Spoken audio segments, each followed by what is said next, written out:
Bom, nós estamos no item 16 da introdução. Falta depois só mais uma, né? As refutações e as objeções que Kardec sofreu aí pela descoberta dessa ciência espírita. E no capítulo anterior, no item 15, nós trabalhamos sobre a loucura. Porque eles diziam que o estudo da doutrina espírita, olhando para a própria mediunidade, conduziria a pessoa à loucura. E aí Kardec lança o olhar sobre a loucura, vem trazendo conhecimento, e aí ele mostra para nós no final que, na verdade, a doutrina espírita, pelo conhecimento da vida, né, por esse olhar espiritual, ele é um verdadeiro antídoto para a loucura, porque nos mostra o entendimento de uma vida muito mais espiritual do que material, né, no item 15. No item 16,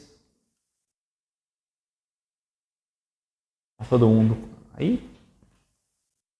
Aqui é um ponto interessante, né? Porque até agora a gente vai ouvindo as refutações, né? A introdução, Kardec reserva aí as etapas só para nós relembrarmos, né? Do item 7 até o item 17, é só pessoas tentando refutar o que Kardec trazia. É só criando, né, dificuldades e querendo desacreditar a doutrina espírita. Então, como que Kardec sempre faz? Kardec apresenta a ideia que a pessoa traz, ele desenvolve a ideia da pessoa e vai rebatendo ponto a ponto até ele chegar, né, ao entendimento, né, do que a doutrina espírita nos traz. Então, ele vai dialogando com todas as objeções. Então, a pessoa falou tal coisa, ele pega tal coisa e vai trazendo argumentos olhando pelo olhar da doutrina. E no final ele mostra o olhar espiritual mais importante do que as objeções. E nesse item 16, então, há uma diferença dos demais. Os demais a gente ficava assim, mas por causa disso que ele fez a objeção? Mas por causa daquilo? Por causa de um erro ortográfico? Por causa de uma fala diferente, né? Então até na penúltima vez o Daniel falou, mas o cara era muito chato, né? Porque bateu em cima do God ou do gods, né, na palavra, né, na frase. Agora aqui não. Então aqui Kardec começa assim para nós, ó. Resta-nos ainda examinar duas objeções. Então ele já tinha falado sobre todas as objeções que tinham chegado até ele, que deveria ser levado em consideração, né? Restam ainda examinar duas, que são as duas que estão no item 16. Únicas que realmente merecem esse nome, porque se baseiam em teorias racionais. Ambas admitem a realidade de todos os fenômenos materiais e morais, mas excluem a intervenção dos espíritos. Então o que ele está falando? Olha, tem duas objeções que chegaram contra a doutrina, que essas merecem uma atenção, porque realmente há um fundo racional. Quem a trouxe se colocou a pensar, não simplesmente debateu sobre a doutrina e foi embora, sem uma análise mais profunda. Essas não. Aqui houve um pensamento. Tanto que esse olhar racional, ele considerou os fenômenos materiais e os morais. Ele considerou, inclusive, toda a questão moral das comunicações. Mas houve um agravante que foi ignorado, que foi, mais uma vez, excluir a intervenção dos espíritos. Se nós olharmos doutrina espírita retirando os espíritos, nós não conseguimos entender. Por isso que nós começamos desde o princípio pelas mesas girantes, né? Então, como começou os espíritos se manifestar? As mesas começaram a se movimentar sozinhas. Então, aí Kardec foi estudar. Aí nós percebemos que toda a ciência, a todo instante, tenta refutar a doutrina não considerando os espíritos. Porque se considerar os espíritos, aí ela chega até o resultado. Então aqui é o que está falando, olha, essas duas objeções têm o seu fundo racional. Então Kardec vai trazer a objeção, vai considerar tudo que foi apontado, vai dialogar com essas objeções e aí vai apresentar a visão da doutrina espírita. Como sempre, Kardec não vai impor a condição. E é isso que nós vamos ter que olhar hoje. ele vai trazer duas situações que para nós pode ter sentido. Alguém de nós pode dizer, não, Kardec acho que não entendeu aqui. Então ele nunca quer que a gente tome como verdade o que ele trouxe. Ele quer que a gente questione, que a gente interrogue a nós mesmos. Será que isso faz sentido para mim? Doutrina espírita é isso, tá? Ele vai trazer a primeira para nós, ó. Segundo a primeira dessas teorias, todas as manifestações atribuídas aos espíritos não seriam mais do que efeitos magnéticos. Então, nós vivíamos ao olhar do eletromagnetismo, né? Os médios se achariam num estado a que se poderiam chamar sonambulismo desperto, ou seja, consciente. Eu estou despertado, eu estou consciente. Fenômeno de que podem dar testemunho todos os que estudam o magnetismo. Depois nós vamos trabalhar sobre o que é o sonambulismo, tá? Um pouquinho mais à frente nós vamos trazer. Quando a gente lembra ao mesmo olhar da hipnose, a hipnose também acontece pela indução magnética. Então é desse olhar, desse tempo que nós estamos falando, né? Quando o Kardec traz, ele está falando, olha, estão dizendo que as manifestações que os médiuns, que as pessoas que estão dizendo receber os espíritos, essas manifestações de receber os espíritos ou de escrever o que os espíritos falam, né, ou de falar mensagens, isso nada mais é do que efeito magnético. Lembra quando a gente pensa num quadro de hipnose? A pessoa é hipnotizada e ela passa a responder coisas que às vezes nem ela lembra depois, né? Aliás, ela não lembra, porque no induzido o consciente é desligado. Então eu falo, olha, essas coisas que estão vindo, essas mensagens aí, muitos estão defendendo que é esse olhar do efeito magnético, tá bom? E a gente precisa pensar, quando a gente trabalha com o magnetismo, todos os corpos da natureza, eles emitem energia. E o magnetismo vai dizer o quê? Esses corpos, eles trocam energia. Nós trocamos energia. Uns enviam, outros recebem. Então, essa questão de receber essas influências, essas manifestações, eles estão dizendo que viriam pela troca energética natural que a natureza tem, todos os corpos trocando energia, tá bom? Quando a gente pensa na questão sonambúlica, que nós vamos adentrar um pouquinho mais, nós vamos lembrar assim, ó, quando a gente está trabalhando até aqui, com as mensagens que chegam dos espíritos, os médiuns que recebem, eles estão expandindo seu perispírito, eles estão expandindo, né, fazendo a amplitude e dando permissão para que os espíritos transmitam a mensagem. Para alguns pode parecer, tentando simplificar um pouquinho. Quando ele vai trazer o sonambulismo, ao expandir, não tem um outro espírito trazendo a mensagem. É a alma dele que vai agir, é o próprio espírito pessoal que vai agir. Então vamos lá.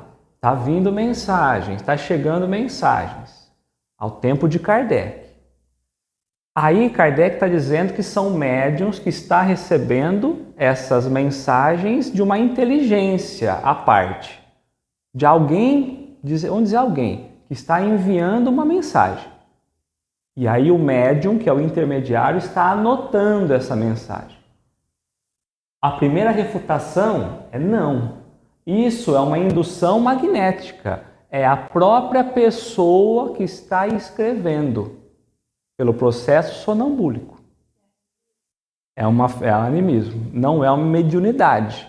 Porque a gente não estaria em contato com outro espírito, segundo a refutação. Então Kardec está abordando o que a pessoa está dizendo sobre o espiritismo. Não seria um processo mediúnico, mas seria um processo anímico. É a alma da própria pessoa se expandindo, o nosso espírito se expandindo e conseguindo captar essas informações, tá bom? Se surgir dúvida, vocês vão falando, não entendi, daqui eles vão tentando simplificar, tá? Nesse estado sonambúlico, né? As faculdades intelectuais adquirem um desenvolvimento anormal. O círculo das percepções intuitivas se ampliam para além das raias da nossa concepção ordinária. Ordinária, comum. Então, nesse momento de sonambulismo, nós vamos adquirir um desenvolvimento anormal, que não é o normal nosso. Tudo bem? É o que ele está dizendo. As nossas percepções, o que eu consigo perceber, quando num processo sonambúlico, eu vou perceber ainda mais.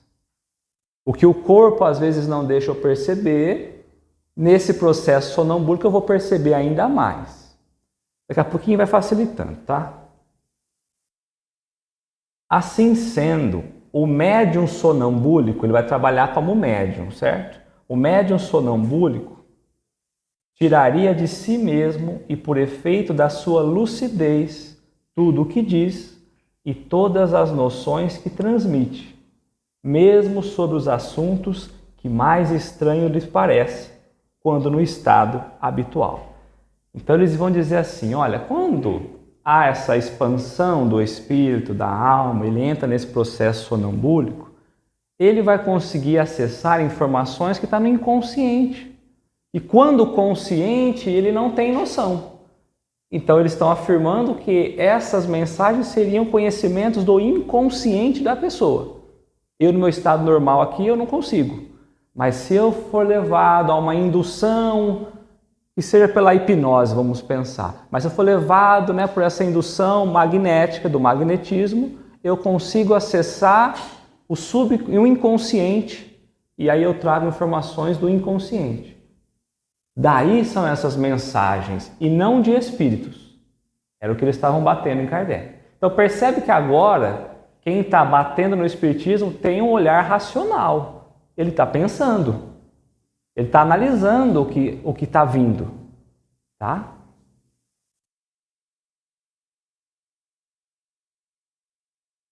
E aí eu fui buscar lá no Livro dos Médiuns informações a mais sobre o sistema sonambúlico. Então, o que Kardec diz sobre o sonambulismo lá no Livro dos Médiuns? Porque se nós lembrarmos, o Livro dos Espíritos é a coluna central das informações do Livro dos Espíritos. Mas quando a gente precisa expandir, nós vamos precisar entender da onde que ele está trazendo essas informações. Então, Kardec compacta tudo no Livro dos Espíritos, mas aí se eu quiser expandir, eu vou indo nas outras obras. Então nós vamos olhar lá no item 45 do capítulo 4 do Livro dos Médiuns. Olha o que ele fala sobre o sistema sonambúlico, Mais adébitos teve este que ainda conta alguns. Admite, como os anteriores, e todas as comunicações inteligentes provêm da alma ou do espírito do médium. Mas para explicar o fato de um médium tratar de assuntos que estão fora do âmbito do seu conhecimento, em vez de supor a existência nele de uma alma múltipla, atribui essa aptidão a uma sobreexcitação momentânea de suas faculdades mentais e uma espécie de estado sonambúlico ou estático que lhe exalta e desenvolve a inteligência. Então é aquilo que Kardec colocou lá. Ao invés de aceitar que tem uma inteligência além, é mais fácil então para esses pensar que a própria alma está super excitada e trazendo então esse conhecimento, tá? Não há de negar em certos casos a influência desta causa, ou seja, em algumas manifestações realmente isso acontece. Ele não está negando que isso é possível. Em algumas situações isso acontece. No estado sonambúlico a mensagem vem através do próprio médium, Porém, a quem tenha observado como opera a maioria dos médiuns, essa observação basta para lhe tornar evidente que aquela causa não explica todos os fatos, que ela constitui exceção e não regra. Então, na maioria das vezes, a regra do sonambulismo não se aplica àquilo que ele está olhando. Então vamos lembrar, Kardec se colocou dentro das manifestações que os espíritos traziam a analisar, a fazer o laboratório dele. Então é isso que ele vai fazer. Quando a gente lança o olhar sobre o experimento, sobre as comunicações com os espíritos, não é a regra, é uma exceção quando acontece isso. Então Kardec está dizendo para aqueles lá que estão contra a doutrina: olha, isso que você está falando existe, mas nós estamos falando de outra coisa, de uma coisa além.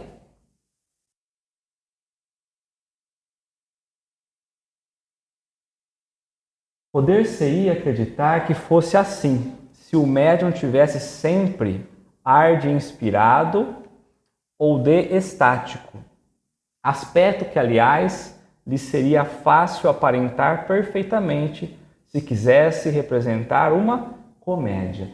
Então, olha o que ele está falando. Para isso, o médium que estaria ali recebendo, ele teria que estar com um ar muito inspirado, muito estático, né? E ele fala, olha, e para isso seria tranquilo. Ele poderia fantasiar, ele poderia fingir, tá tudo certo. Então, ou você olha para o médium já precisaria estar nesse... Quando a gente olha alguém na hipnose mesmo, ele está naquele olhar estático, parado. Então seria fácil a gente observar. Porém, ele poderia muito fácil representar ali uma comédia, uma simulação. Como, porém, se há de crer na inspiração, quando o médium escreve como uma máquina, sem ter a mínima consciência do que está obtendo, sem a menor emoção, sem se ocupar com o que faz, distraído, rindo e conversando de uma coisa e de outra, concebe-se a sobrecitação das ideias, mas não se compreende possa fazer que uma pessoa escreva sem saber escrever, e ainda menos quando as comunicações são transmitidas por pancadas ou com o auxílio de uma prancheta.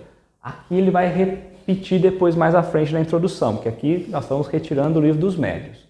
Mas o que é importante aqui? Ele fala assim, olha, há mensagens aí que tem um teor de emoção muito grande. E quem está escrevendo nem sabe o que está escrevendo. Momentos antes ele estava se ocupando rindo, conversando de outra coisa. Ele nem estava buscando uma inspiração para poder escrever. E aí vem uma mensagem dessa. Há pessoas, inclusive, que não sabem nem escrever e está escrevendo. Ele está voltando de novo, refutando o que ele já trouxe lá atrás. Para a gente pensar nisso, né? Então a pessoa nem sabe o que está escrevendo. Né? Só que aí ele fala assim, há comunicações que são transmitidas por pancadas ou com o auxílio da prancheta. Lembra que punha a mão, a prancheta escrevia sozinho. Depois nós vamos voltar nessas pancadas aqui. Tá? Então, como uma pessoa podia escrever, ela não sabia nem o que ela estava escrevendo, né? Então, vamos voltar no livro. Não seremos nós quem conteste o poder do sonambulismo. Então, Kardec não está criando uma objeção contra o sonambulismo. Inclusive, se nós formos buscar na história, há muitas doenças psiquiátricas que elas foram estancadas, digamos assim, por esse processo, né? Cujos prodígios observamos, estudando-lhe todas as fases durante mais de 45 anos. Kardec está falando o quê? Olha, eu não estou tirando, né, o valor do sonambulismo, porém, eu, Kardec, estudei sobre isso durante 30 anos. Kardec se dedicou ao magnetismo, ao sonambulismo, à indução magnética, eletromagnética. Então ele não está falando uma causa que ele está só olhando teoricamente. 35 anos Kardec estudando. A gente pensa assim, Kardec caiu, né, sem querer, tropeçou e entrou nessa... Não entrou, né? A espiritualidade vem preparando ele há muito tempo. Tanto que quando a gente pensa as mesas começam a mexer, primeira coisa que Kardec fala, magnetismo. Não tem nada aí, é efeito magnético.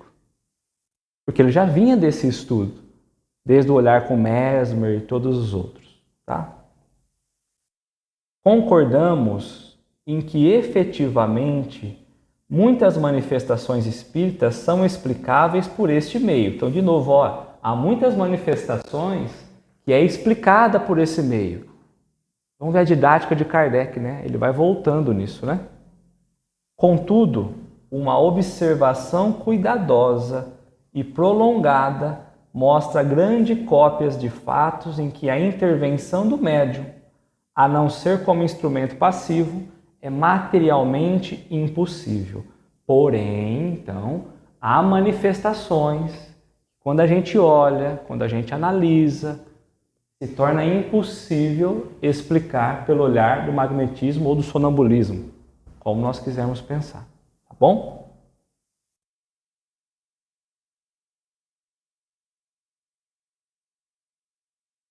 Nós podemos pensar no sonambulismo consciente e o inconsciente, se nós quisermos, né? O induzido, digamos assim, né?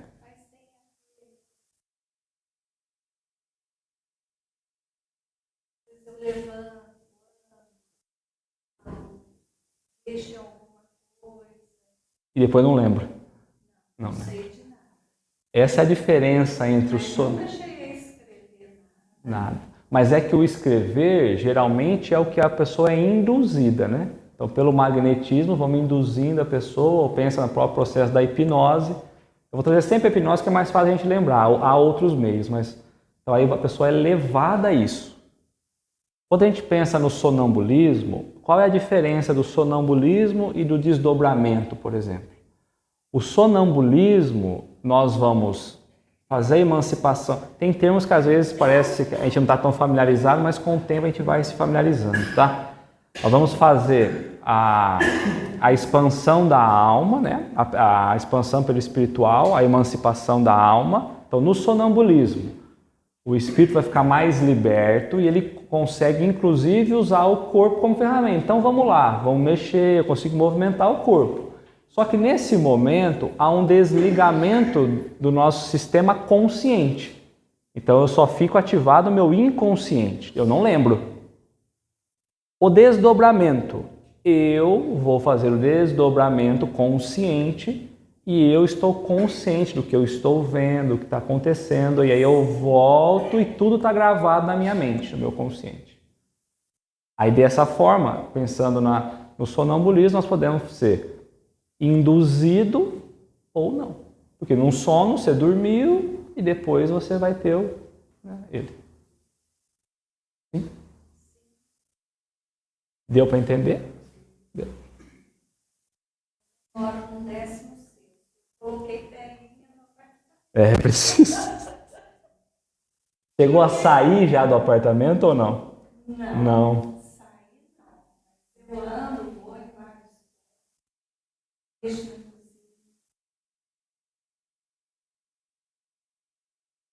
Escrever de jeito nenhum, né? Já fui na varanda. Um dia eu acordei, eu estava na varanda. Eu acho que estava um vento frio. Eu acordei, não sabia onde que eu estava. Por que eu estava na varanda? Como cheguei até aqui, né? Não lembro, não sei. Voltei para casa.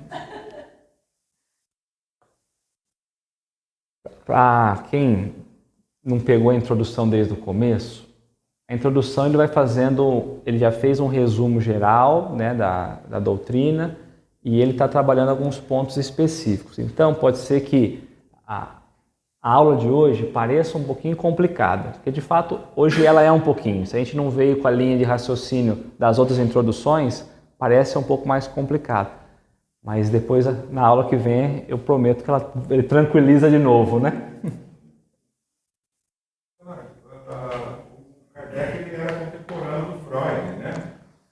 Mais ou menos na mesma época que eles viveram, né? Um pouquinho depois, isso. Essa teoria do inconsciente que você está falando, ele tirou do Freud.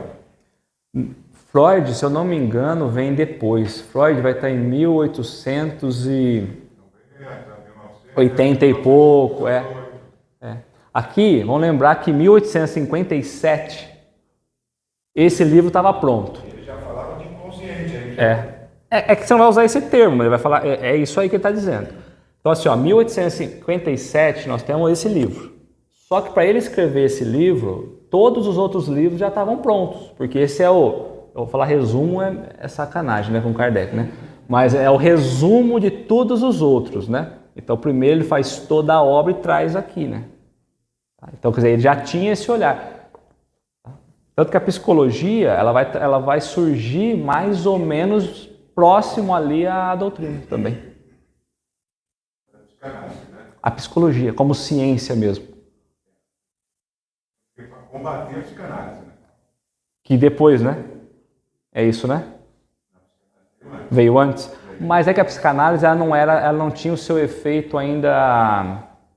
É quando o Freud traz, ele consegue trazer a psicanálise para dentro de um cenário, eu vou trazer científico, né? Que ele traz essa análise, né? Não é considerado, mas ele tenta regular isso a partir da profissão dele, né? Como médico, né? Na época. E aí a psicologia vem para poder trazer aí sim uma ciência estruturada para rebater isso. Hoje não é considerado uma ciência por causa disso. Né? Sim. Não tem como se comprovar onde mora esse inconsciente. Tudo é como chama? Agora eu esqueci. Né? Depois eu lembro. Mas então é nessa fase, tá tudo meio nessa fase. Até na semana passada eu disse assim, se a gente trouxe um olhar da psicologia, se nesse tempo que a psicologia surgiu, com o surgimento da doutrina espírita, a gente tivesse dado atenção à doutrina, a gente teria resolvido muitos problemas aí. Mas aí caminhou, a psicologia teve um olhar e a doutrina não teve ao seu tempo. Que é explicado, que depois, mais à frente, ao futuro, né, isso aí se encontra e aí tem um sentido maior, né? Mas eu falo, se naquela época tivesse entendido a doutrina espírita para olhar a psicologia, a gente tinha resolvido muitos problemas, né?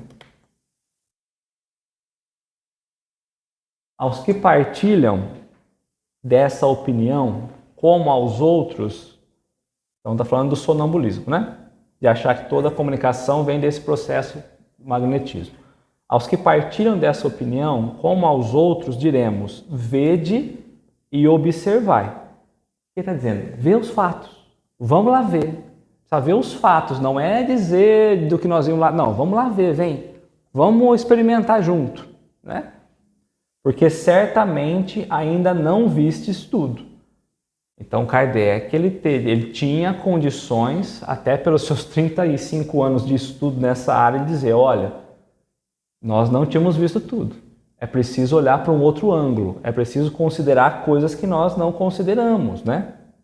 A gente está achando que tudo vem da pessoa, vem do médium, eu vou trazer o médium com a pessoa que está ali recebendo. Mas não, nós precisamos ver um pouco além disso.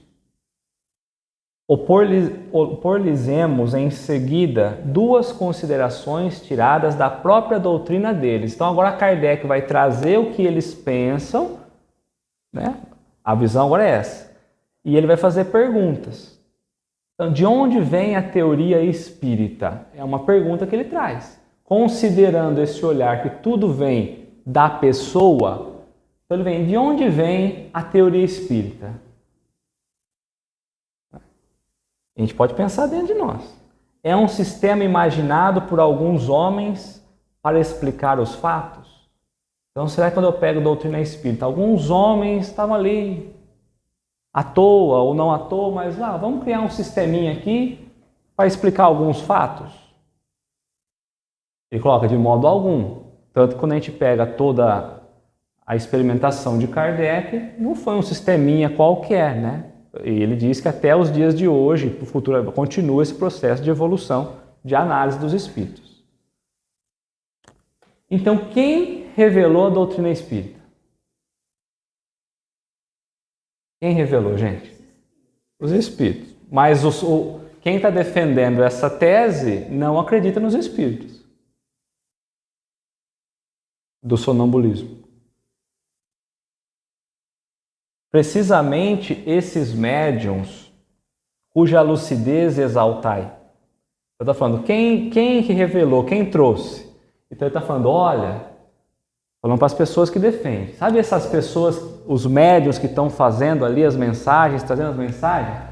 Vocês dizem que eles têm uma lucidez. Vocês exaltam a lucidez deles. Então quem trouxe provavelmente foram eles. Ora, se essa lucidez é tal como supondes, por que teria eles atribuído aos espíritos o que em si mesmo auriram? Por que essas pessoas confiáveis, que eles estavam dizendo que era confiável, por que eles estão dizendo então que quem trouxe foram os espíritos? Porque quando a gente pega as mensagens que chegavam, quando a gente busca até na introdução, quando a gente abre o livro dos Espíritos, fala o quê? É o compêndio de informações trazidas pelos Espíritos. Uai, mas como que essas pessoas, então, retiraram dela mesmo e falou que quem trouxe foram os Espíritos? Como teria dado sobre a natureza dessas inteligências extra-humanas as informações precisas, lógicas e tão sublimes que conhecemos? Quando nós pegamos e vamos lendo a doutrina espírita, quando nós caímos numa Gênese da vida, que é um dos livros que Kardec nos traz a olhar sobre a criação do mundo, né? Eram informações que naquele tempo ninguém tinha. Se nós pensarmos hoje, há muitas coisas na doutrina que ainda a ciência não conseguiu provar. Há muitas que já foram provadas ao longo do tempo. Então, como que essas inteligências, essas pessoas, esses médiuns, conseguiam ter essas informações que eles traziam?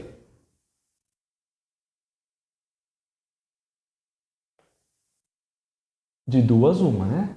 Uma de duas. Ou eles são lúcidos, ou não são. Então Kardec vai dando um jeitinho de pegar na curva, né? Se o são, e se pode confiar na sua veracidade, não haveria meio de admitir-se sem contradição que não estejam com a verdade. Eles teriam que dizer que eles estão com a verdade. Em segundo lugar, se todos os fenômenos promanassem do médium, seria sempre idêntico num determinado indivíduo. Jamais se veria a mesma pessoa usar de uma linguagem heterogênea, totalmente diferente, né? Nem de exprimir alternadamente as coisas mais contraditórias. Esta falta de unidade nas manifestações obtidas pelo mesmo médium prova a diversidade das fontes.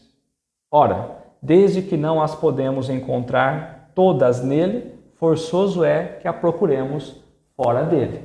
Então, começa a vir uma informação que é Deus. Aí vem uma informação. Aí, numa outra reunião, pergunta que é Deus de novo. Quem comunica do outro lado é uma inteligência diferente. Vem uma outra resposta. Pode ser igual, mas com termos diferentes, né? Aí pergunta daqui a pouco de novo. E aí pergunta para outra pessoa longe, que não tem nem contato, e dá a mesma resposta daqui. É o que ele está falando. Como que pode a mesma pessoa não trazer a mesma resposta? Então ele está falando, olha, há diversidade de fontes. Da onde está vindo essas informações não é da pessoa. Porque se fosse, era sempre a mesma fonte. Era sempre a mesma grafia, sempre a mesma escrita, sempre o mesmo jeito, a mesma forma. Tá? Então ele fala, olha, se eu não consigo encontrar nessa pessoa, como ela sendo a fonte, de onde origina a mensagem, eu preciso então buscar fora dela. Então Kardec não está falando de espírito aqui ainda. Ele está falando, olha, eu estou procurando dentro dessa pessoa que você me falou aí. Só que está tendo coisa que não está batendo, porque cada hora é de um jeito. Então não está vindo dele, da pessoa que está escrevendo. Se não está vindo dele, só pode estar vindo de fora dele. Então, como ciência, eu marco lá que a fonte é sempre externa. A comunicação, a ideia, a inteligência vem externa ao médium. E aí eu trouxe de novo mais um item para nós, capítulo 14 do Livro dos Médiuns, que vai trabalhar sobre os médiuns sonambúlicos também. Então Kardec coloca assim, tá tranquilo? Tá tudo bem?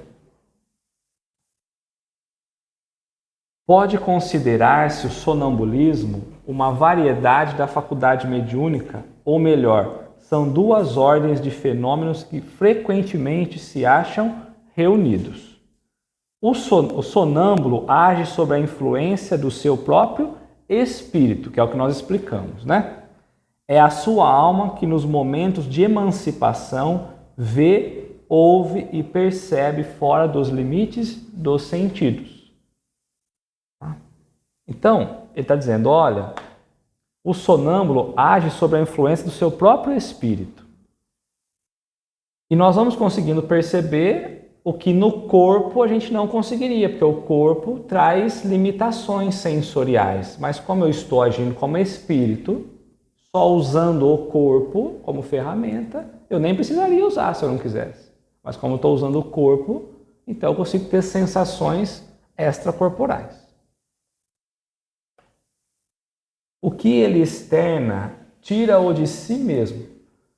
Suas ideias são, em geral, mais justas do que no estado normal.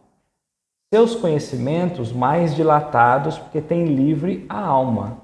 Numa palavra, ele vive antecipadamente a vida dos espíritos. Então está vivendo como se ele estivesse só na condição de espírito, sem o corpo material, certo? Como ser, mas não está. Porque lembra que ele está sempre ligado pelo cordão fluídico, certo? Poder-se-ia acreditar que fosse assim, se o médium tivesse sempre o ar de inspirado. Aí ele voltou, lembra aquela outra parte lá, né? Ou de estático, aspecto que, aliás, lhe seria fácil aparentar perfeitamente se quisesse representar uma comédia.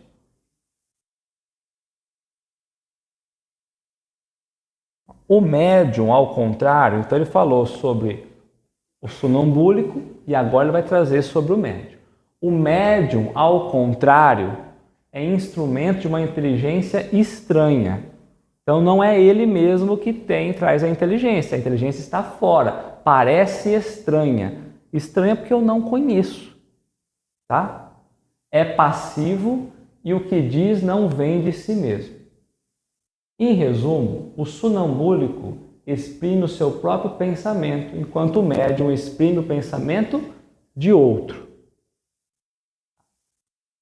Mas o espírito que se comunica com um médium comum também o pode fazer com o sonambúlico.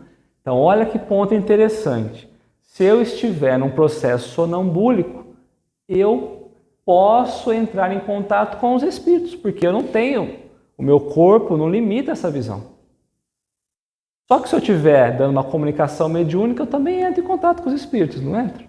Então, nos dois casos, eu posso estar em contato com o espírito. É o que ele está falando para nós. Mas o espírito que se comunica com um médium comum também o pode fazer com um sonambúlico. Dá-se mesmo que muitas vezes o estado de emancipação da alma facilita essas comunicações, né? Então o sonambúlico também pode ver os espíritos. Kardec vai continuando para nós, né? Muitos sonambúlicos veem perfeitamente os espíritos e os descrevem com tanta precisão como os médios videntes. Podem confabular com eles, né, conversar e transmitir nos seus pensamentos. O que dizem fora do âmbito de seu conhecimento pessoal lhes é com frequência sugerido por outros espíritos. Aqui está um exemplo notável em que a dupla ação do espírito do sonambúlico e de outro espírito se revela e de modo inequívoco, né? Então, muitas vezes a gente não tem essa compreensão, mas é dessa forma que a gente vê como se a gente estivesse, de fato, no processo da providência mesmo, né? Tá?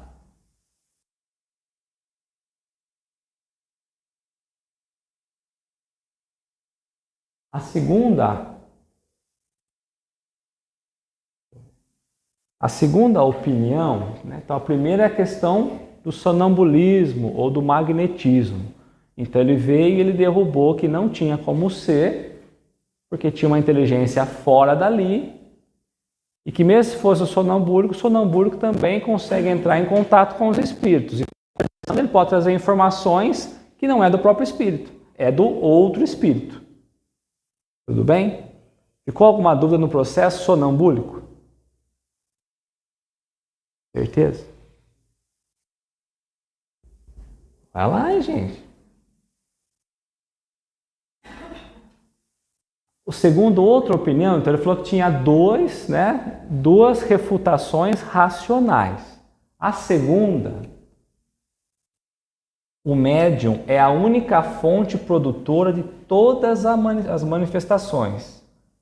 Mas ao invés de extraí-las de si mesmo, como num processo sonambúlico, como pretende os partidários da teoria sonambúlica, ele as toma ao meio ambiente. Então agora o médium, nessa concepção, o médium não traz mais dele, mas o médium traria do meio. Então ele está aqui, ele vai captar todo o conhecimento que nós temos, e aí quando ele vai escrever, ele conseguiu reunir todas as informações que nós temos.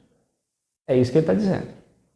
Não é espírito desencarnado. Eu conecto com o espírito de todo mundo e eu trago a informação para a mensagem. É isso que defendiam, O médium seria, então, uma espécie de espelho a refletir todas as ideias, todos os pensamentos e todos os conhecimentos das pessoas que o cercam. Nada diria que não fosse conhecido, pelo menos de algumas destas. Já que eu vou ter que falar apenas o que todos nós aqui conhecemos, quando eu falar, alguém tem que conhecer. Senão não tem sentido. Não é lícito negar-se, e isto constitui mesmo um princípio da doutrina, a influência que os assistentes exercem sobre a natureza das manifestações.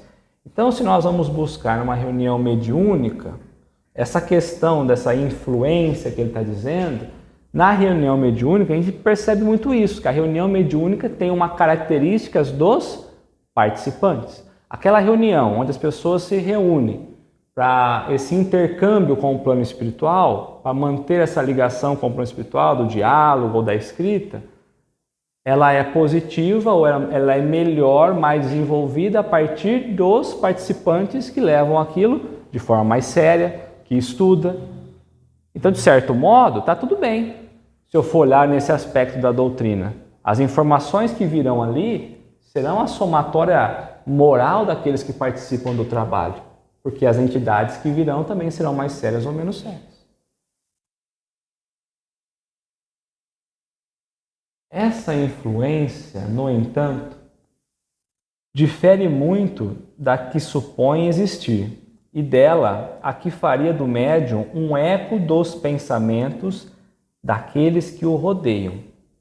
Vai grande distância, porquanto milhares de fatos demonstram o contrário.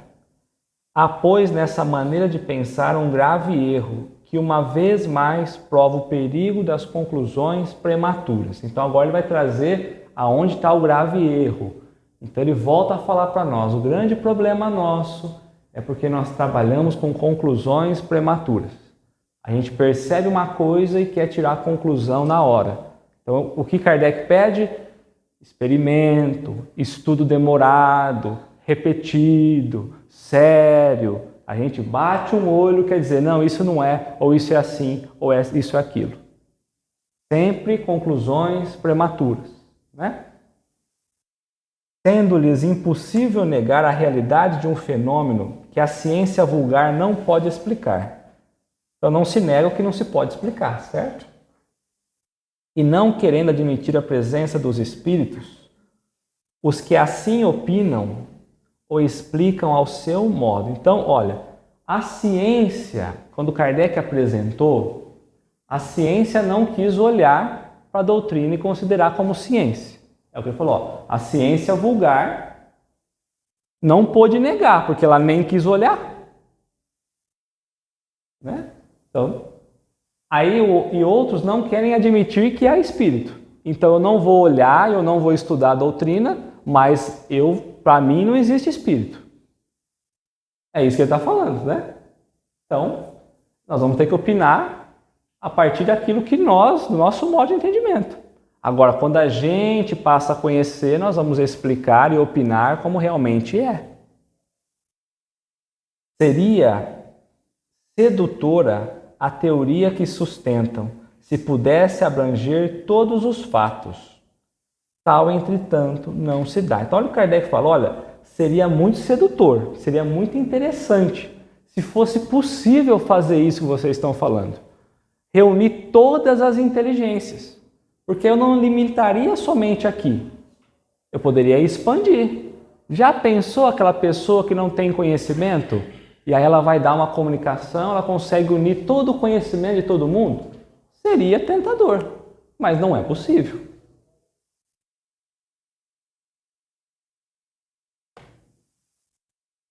Quando se lhes demonstra até a evidência que certas comunicações dos médiuns são completamente estranhas ao pensamento, ao conhecimento, às opiniões, mesmo de todos os assistentes, que essa comunicação frequentemente são espontâneas e contradizem todas as ideias preconcebidas, eles não se embaraçam com tão poucas coisas. Ou seja, eles não se deixam vencer tão fácil. Mesmo que eu fale assim, olha, essa ideia que foi falada agora, essa carta que chegou, essa manifestação espiritual que veio, ninguém aqui conhecia. Ninguém sabia nem a origem do que está falando. É uma coisa que a humanidade ainda desconhece. Da onde veio? Aí ele fala, eles não se dão facilmente por vencidos. Respondem que a irradiação vai muito além do círculo imediato que nos envolve. Fala, não, é porque as pessoas que estão aqui não conhecem. Mas não é só nesse círculo aqui que nós estamos falando. Nós vamos ampliar, é mais longe, né? Então ele coloca que não se limita ao círculo imediato que nos envolve. O médium é o reflexo de toda a humanidade. Então, quando Kardec questionou, eles falaram que o médium, ele reflete tudo aquilo que a humanidade conhece. Vai virando um absurdo, né, dentro da cabeça nossa, né? É muito mais fácil acreditar que tinha um espírito ali falando do que ir aceitando um negócio desse, né? O médium é reflexo de toda a humanidade, de tal sorte que se as inspirações não lhes vêm dos que se acham a seu lado, ele as vai beber fora, na cidade, no país, em todo o globo terrestre e até nas outras esferas. Então, estou falando, olha, se no planeta Terra não tiver ninguém que conhece isso aí, essa mensagem que veio, em outro planeta tinha. Mas é alguém habitando um corpo material. Espírito não existe.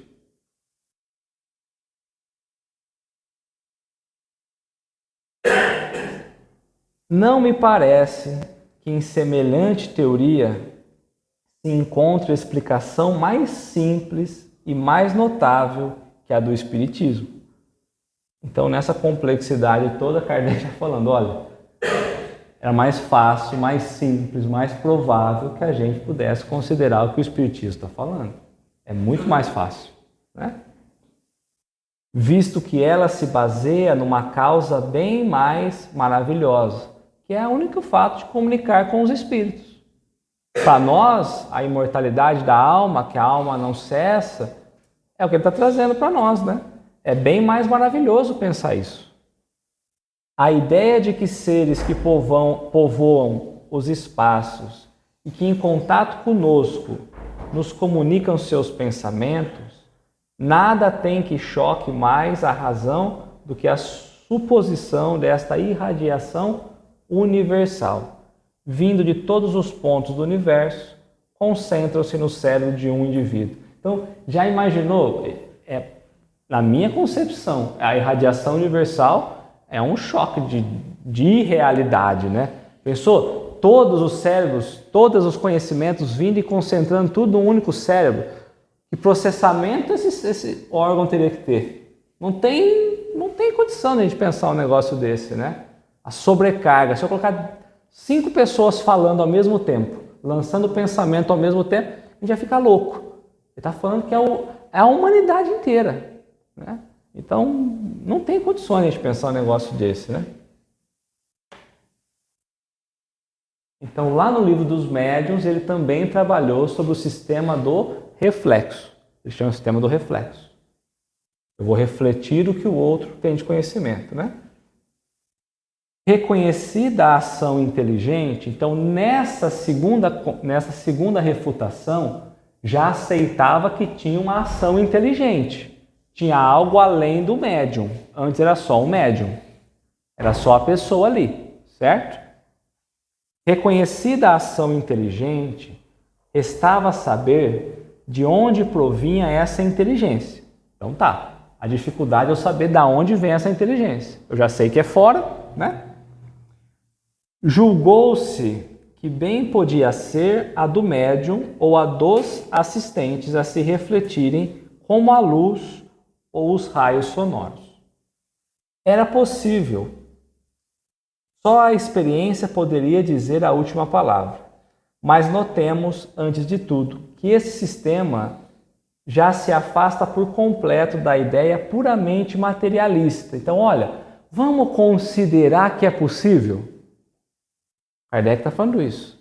Então, se é possível, há algo além da matéria, do corpo. Então, esse negócio, essa doutrina materialista, vão deixar para trás. Porque a ciência defendia o materialismo. Então, se vocês estão falando que há uma inteligência, que a gente consegue se conectar através de outros, que eu consigo buscar em outro planeta, opa, então esse negócio de materialismo que vocês estão defendendo está por fora. É por isso que a ciência não quis entrar na doutrina espírita, né? Porque Kardec ia colocando esses entraves, né? Para que a inteligência dos assistentes pudessem reproduzir-se por via indireta, preciso era se admitisse existir no homem um princípio exterior do organismo. É preciso entender que existia algo além apenas do corpo material. O pensamento externado, então sempre, eu esqueci de falar isso, eu não sei quem sabe, mas toda vez que a faixinha for vermelha, é uma obra fora do livro, dentro das obras de Kardec, mas fora do livro, tá bom? Se o pensamento externado fora sempre os dos assistentes, a teoria da reflexão estaria confirmada. Mas, embora reduzido a esta proporção, já não seria do mais alto interesse o fenômeno. Então, ainda que eu pudesse apenas pensar em conectar ao pensamento, ao conhecimento de todos aqueles que estão aqui nesse círculo, ainda aí já não seria interessante demais o fenômeno? Porque a ciência não estava querendo pesquisar, né?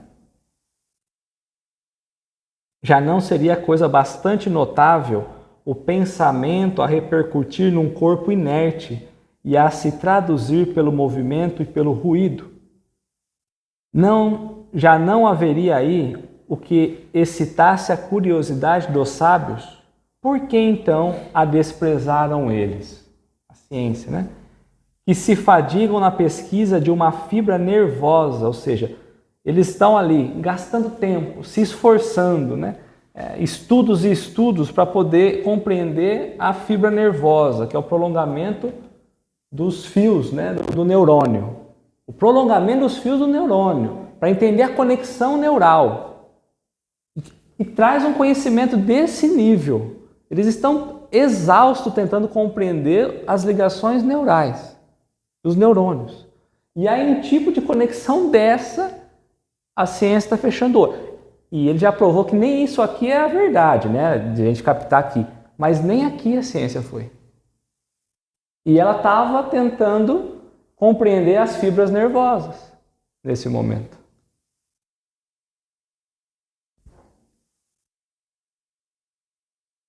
Só a experiência, Kardec usa muito o termo experiência, né? Só a experiência, dizemos, podia confirmar ou condenar esta teoria. E a experiência a condenou, porquanto demonstra a todos os momentos e com os mais positivos fatos que o pensamento expresso não somente pode ser estranho ao dos assistentes, mas que lê muitas vezes. Então, muitas vezes, o que caracteriza para a gente muitas vezes? E foi feito um ato repetitivo. Experimento, experimento, experimento. Não é bater o olho e chegar à conclusão, né? É muitas vezes contrário e contradiz todas as ideias preconcebidas e frustra todas as previsões. Com efeito, difícil me é acreditar que a resposta provém de mim mesmo quando a pensar no branco se me fala em preto. Então, pior ainda fica quando eu faço uma pergunta, achando que a resposta é uma coisa, todo mundo concorda com essa resposta e a espiritualidade, os espíritos trazem uma resposta contrária ao que a gente pensava.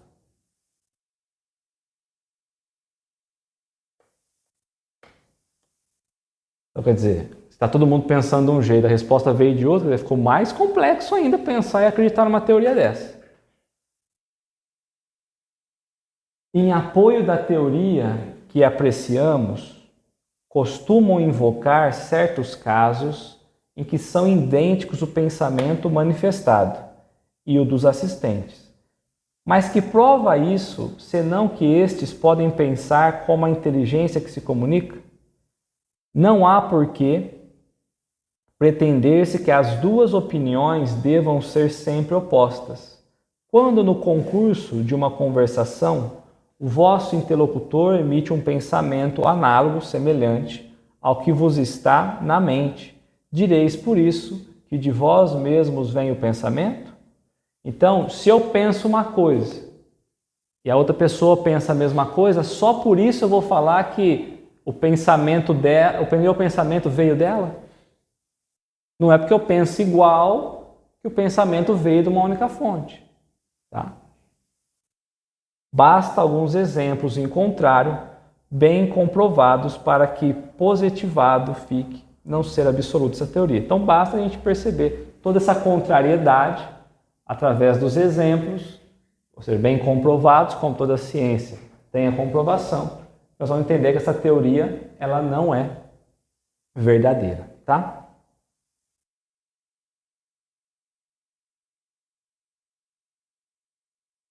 Como explicar, pela reflexão do pensamento, as escritas feitas por pessoas que não sabem escrever? Aqui a gente voltou naquela etapa e aqui nós vamos chegar onde eu queria, né?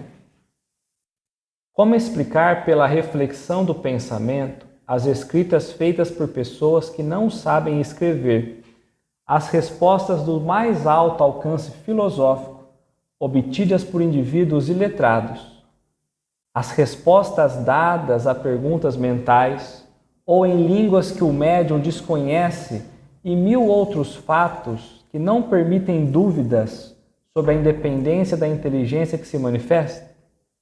A opinião oposta não pode deixar de resultar de falta de observação. Então ele vai falar, olha, nós estamos percebendo que nas respostas há uma certa independência, há uma certa inteligência. Porque tem indivíduos que não sabem escrever que estão escrevendo. Há indivíduos que pela xenoglossia, pela mediunidade de falar em outras línguas, está falando em outras línguas e não sabe nem o que é, desconhece as outras línguas. Então há uma inteligência e uma independência do que está se manifestando aí. Tá? Ele vai falar, o que falta é observação. Provada como está, moralmente, pela natureza das respostas, a presença de uma inteligência diversa da do médium.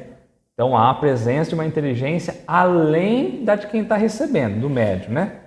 E da dos assistentes, provada também ou está materialmente pelo fato da escrita direta. Então, lembra quando nós trouxemos o fenômeno da escrita direta? Que sem ninguém colocar a mão em material nenhum, a lousa aparecia escrita, que os espíritos conseguiam escrever na lousa sem a interação humana, que ainda que quando não tinha giz, ele mesmo manipulava os fluidos, produzia ali o giz e conseguia deixar a mensagem. Então aí, como que a gente vai explicar? Não é?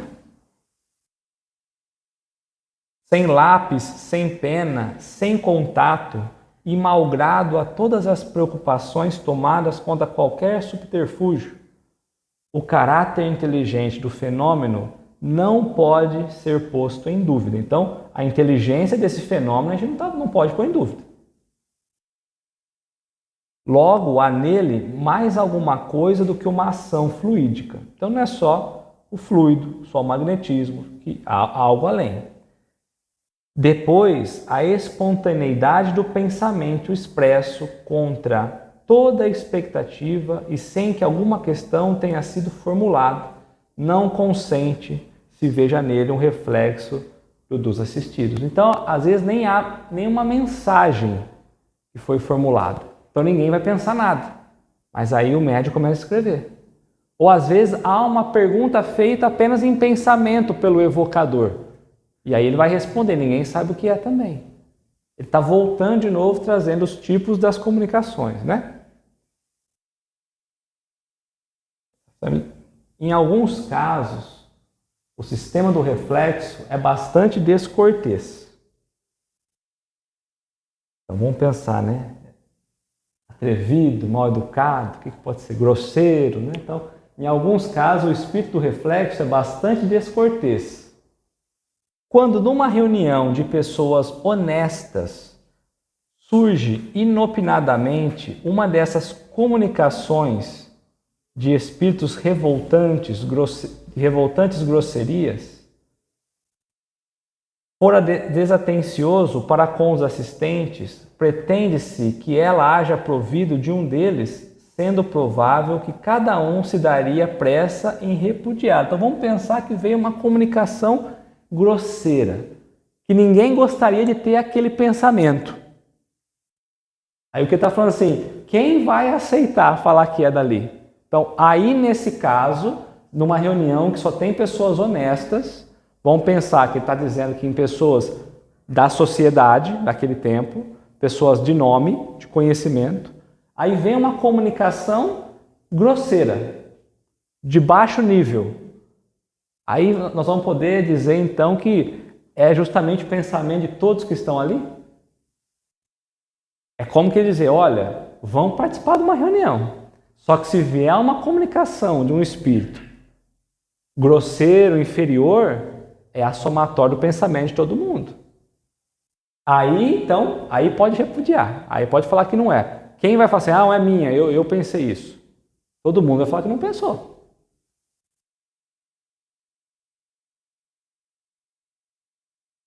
Ainda uma vez, e este é o ponto capital, ou seja, o ponto crucial, né, que merece a nossa atenção, né?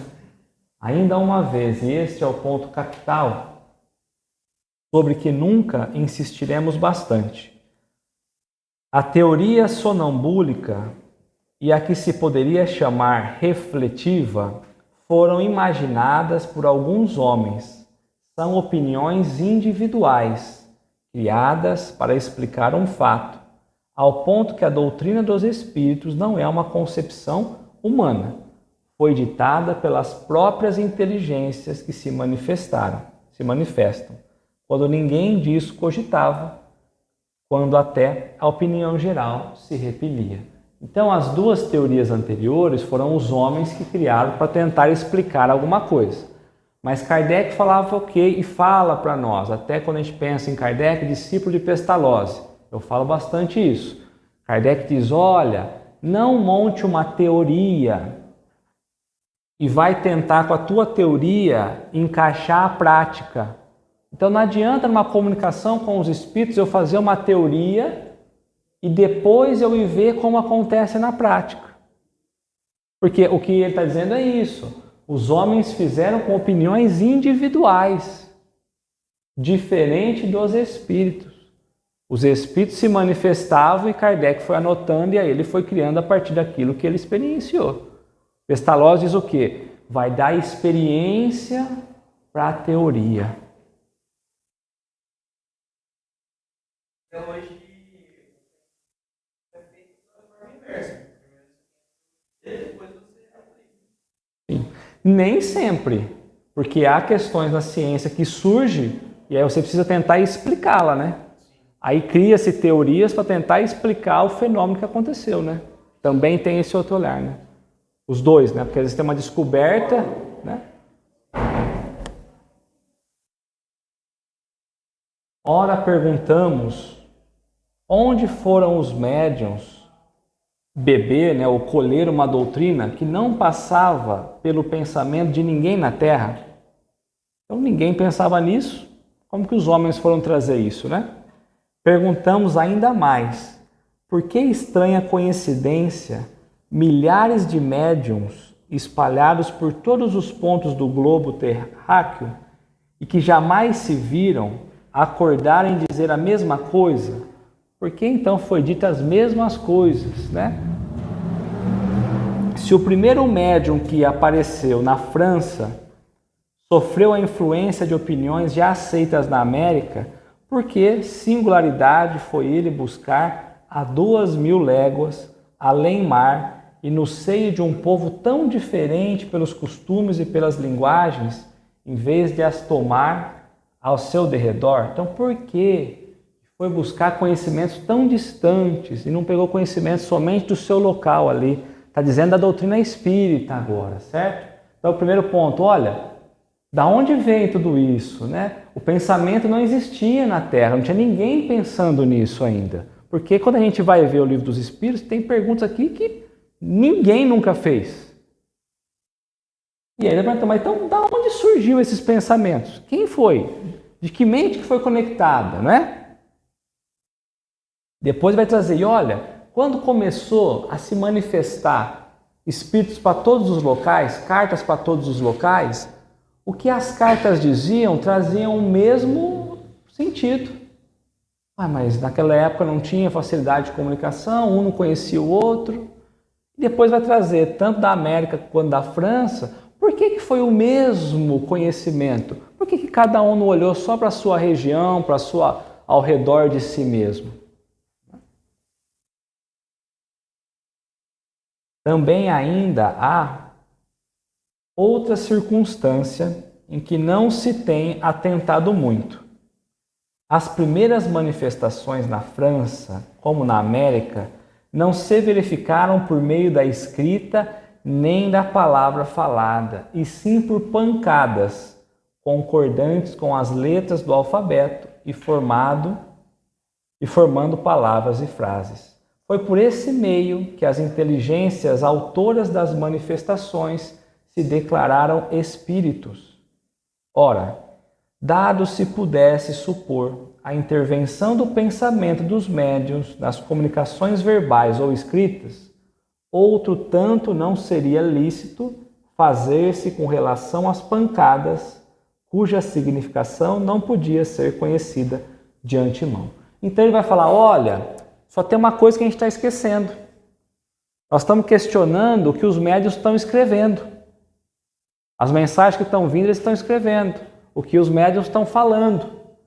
Só que a gente esqueceu que tudo isso começou e não tinha nem médium no meio disso tudo. Começou com as mesas respondendo. A mesa respondia uma pancada, uma batida, era o A. 2 batidas, era o B. E aí a mesa foi escrevendo e aí falou, tem alguma coisa aí. Então a gente está tão preocupado com o médium e a gente esquece que o fenômeno aconteceu antes do médium começar a ser esse intermediário.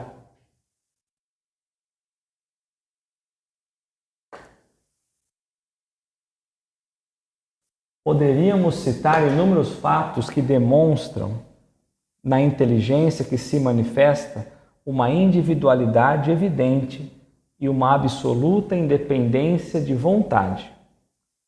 Então, há uma independência de vontade aí e percebemos uma individualidade. Cada um é um ser. Nós somos seres individuais. Quando desencarnamos, nós mantemos a nossa individualidade, certo? Recomendamos, portanto, aos dissidentes a observação mais cuidadosa e, se quiserem estudar sem prevenções e não formular conclusões antes de terem visto tudo, reconhecerão a importância da sua teoria para tudo explicar, né? Então, eles vão ver que Ele coloca assim, ó, se quiserem, porque ninguém é obrigado a estudar, né? Mas precisa ser sem prevenções e sem formular conclusões. A gente tem que vir com o campo aberto, né? E aí, se nós formos assim, nós vamos perceber que aquelas outras teorias, elas não vão conseguir explicar tudo. Não vão conseguir explicar todos os fenômenos. Limitar-se-emos a propor as questões seguintes. Por que é que a inteligência que se manifesta, qualquer que ela seja, que recusa responder a certas perguntas sobre assuntos perfeitamente conhecidos, como, por exemplo, sobre o nome ou a idade do interlocutor, sobre o que ele tem na mão, o que ele fez na véspera, o que pensa fazer no dia seguinte, entre outros? Por que eles faziam perguntas banais e muitas vezes não tinha resposta? Era outra questão que eles colocavam para Kardec. Se o médium fosse o espelho do pensamento dos assistentes, nada lhe seria mais fácil do que responder. Se é a pessoa que responde por ela mesma, ela pode responder. Por que ela não respondia? Né? A esse argumento retrucam os adversários do Espiritismo, perguntando ao seu turno, por que os espíritos que devem saber tudo não podem dizer coisas tão simples de acordo com a pergunta? Quem pode o mais, pode o menos, e daí concluem que não são os espíritos os que respondem. Então eles disseram para Kardec, olha, quem pode responder o mais difícil, também pode responder o mais fácil. Né? É o que eles perguntaram para Kardec, né? Aí Kardec coloca aqui, ó, se um ignorante ou um zombador, apresentando-se a uma douta assembleia, perguntasse, por exemplo, por que é dia às 12 horas, acredita aquele que ele se daria ao incômodo de responder seriamente? Será que um espírito superior se daria a esse trabalho de responder questões insignificantes? E seria lógico que do seu silêncio ou das zombarias com que pagasse ao interrogante se concluísse serem tolos os seus membros. Então, há perguntas que não merecem uma resposta séria. Por quê? Se numa brincadeira, numa zombaria, um espírito superior responde, ele vai estar se rebaixando a esse mesmo nível, não é?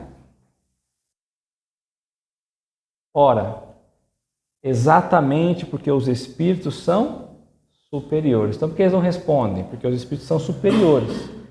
É justamente por isso que eles não respondem às questões ociosas ou ridículas e não consentem em ir para a berlinda. O que é a berlinda? Se rebaixar. É por isso que se calam ou declaram que só se ocupam com coisas sérias. Perguntaremos finalmente, então Kardec vai chegando ao final dessa introdução, né? Perguntaremos finalmente por que é que os espíritos vêm e vão, muitas vezes em dado momento, e passado esse, não há pedido nem súplica que os façam voltar? Então por que os espíritos vêm, vão e depois desaparecem? Ainda que a gente pede, eles não voltam, não é?